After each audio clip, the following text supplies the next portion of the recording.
വെടിപ്പായി നോമ്പനുഷ്ഠിപ്പാൻ ഞങ്ങളെ യോഗ്യരാക്കണമേ. നിന്നെ രമ്യവനാക്കിടുവാൻ അന്യോന്യം സ്നേഹിപ്പാനും ഞങ്ങൾക്കർഹതയേകണമേ.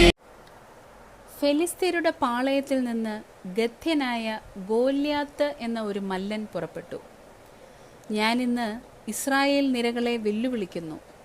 ഞങ്ങൾ തമ്മിൽ അംഗം പൊരുതേണ്ടതിന് ഒരുത്തനെ വിട്ടുതരുവിൻ എന്ന് പറഞ്ഞു. ആ ഫെലിസ്ത്യൻ 40 ദിവസം മുടങ്ങാതെ രാവിലെയും വൈകുന്നേരവും മുമ്പോട്ട് നിന്നു. ശമൂവേലിന്റെ 1-ാം പുസ്തകം 17-ാം അധ്യായം. ചരിത്രമൊക്കെ നമുക്കറിയാം. കല്ലും കവണയുമായി ദാവീദ് ഗോല്യാത്തിനെ വെന്ന കഥ നമുക്ക് മനഃപ്പാഠമാണ്. പക്ഷേ ശ്രദ്ധിക്കേണ്ട ഒന്നുണ്ടെന്ന് തോന്നുന്നു. 40 ദിനങ്ങളിലെ ഗോല്യാത്തിന്റെ വെല്ലുവിളി തന്നെ. 40 ദിവസങ്ങൾ ദാവീദിന്റെ ഒരുക്കകാലമായിരുന്നു എന്ന് വ്യാഖ്യാനിക്കുന്നവരുണ്ട്. എതിരാളി അതിബലവാനല്ലേ? നിഷ്ഠൂരനാണ്, നിർദ്ദയനാണ്. സൂക്ഷ്മതയോടെ പോരാടണം. ഉപയോഗിക്കുന്ന ആയുധത്തിൽ നൈപുണ്യമുണ്ടാകണം. അതിന് സാധനയും പരിശീലനവും ഉണ്ടാകണം. നോമ്പിന്റെ ഈ 40 നാളുകൾ ഒരുക്കത്തിൻ്റെതാണ്, ഒരു ഉറച്ച കാത്തിരിപ്പിൻ്റെതാണ്, ഉയരങ്ങളിലേക്ക് കണ്ണും നട്ടുള്ള കാത്തിരിപ്പ്. സങ്കീർത്തനം ചൊല്ലും പോലെ ഞാൻ എൻ്റെ കണ്ണ് പർവ്വതങ്ങളിലേക്ക് ഉയർത്തുന്ന ദിവസങ്ങളാണ്.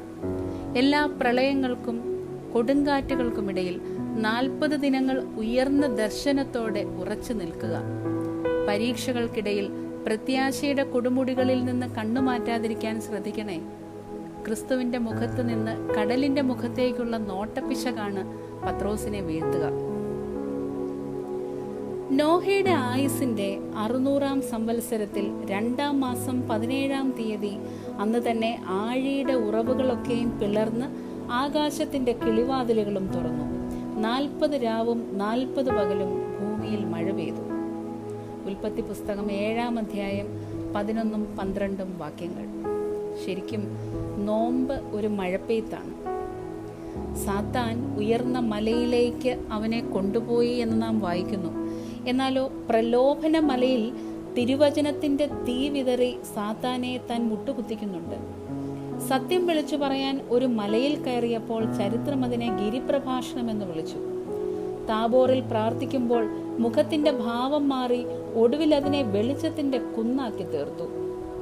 ഒലിവുമലയിൽ തന്റെ വിയർപ്പ് രക്തത്തുള്ളികളായി വീണ് ആ തോട്ടത്തിൽ ദൈവത്തോടുള്ള അനുസരണത്തെ വീണ്ടും മുളപ്പിച്ചു. കാൽവരിയെ തന്റെ മുറിവുകളുടെയും നൊമ്പരങ്ങളുടെയും രക്തം പകർന്ന സഹന ശിഖയാക്കി തീർത്തു. ഇങ്ങനെ എത്ര കനലുകൾ ചേർത്താണ് അവൻ നമുക്ക് പെസഹ ഒരുക്കിയത്.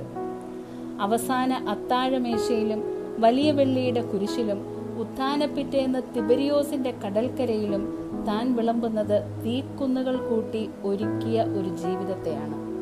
ദൈവമേ, എൻ്റെ ഹൃദയം ഒരിലയായി മാറി അനുതാപത്താൽ അതൊന്ന് വാട്ടിയെടുത്ത് തമ്പുരാൻ വെച്ചു നീട്ടുന്ന ഈ വഴിച്ചോറിൽ നിന്നൊരു വറ്റ് എൻ്റെ അവശേഷിക്കുന്ന യാത്രകൾക്കൊരു പാഥേയമായി പൊതിഞ്ഞെടുക്കുവാൻ ഈ നോമ്പിലെങ്കിലും ആയിരുന്നെങ്കിൽ.